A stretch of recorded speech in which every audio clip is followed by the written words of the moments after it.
Welcome to Samba Samba. Enjoy the video. In this video, I will explain how to get circle apps on iOS. While native iOS app icons are typically square with rounded corners, you can achieve a circular aesthetic through creative customization.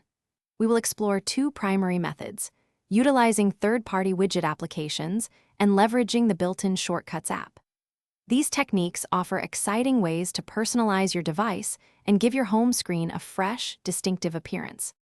Many third-party widget applications, such as Quick Widget, enable you to display circular app icons. First, take a screenshot of your home screen to use as a transparent background for your widget. Next, open the widget app, create a new large widget, and choose a circular icon layout.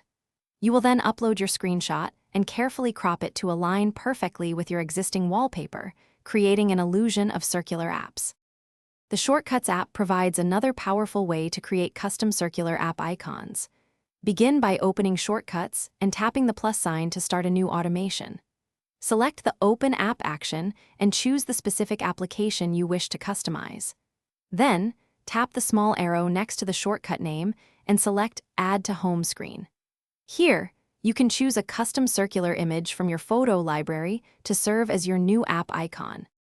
To ensure your circular app icons look fantastic, focus on design consistency. Seek out high-quality circular images or pre-made icon packs that complement your aesthetic. Aim for uniform sizing and a cohesive color palette across all your custom icons. A minimalist wallpaper can also help your unique app designs stand out. Remember, these custom icons are essentially shortcuts, so your original applications will still reside in your app library. Thanks for watching. Consider subscribing if we helped you.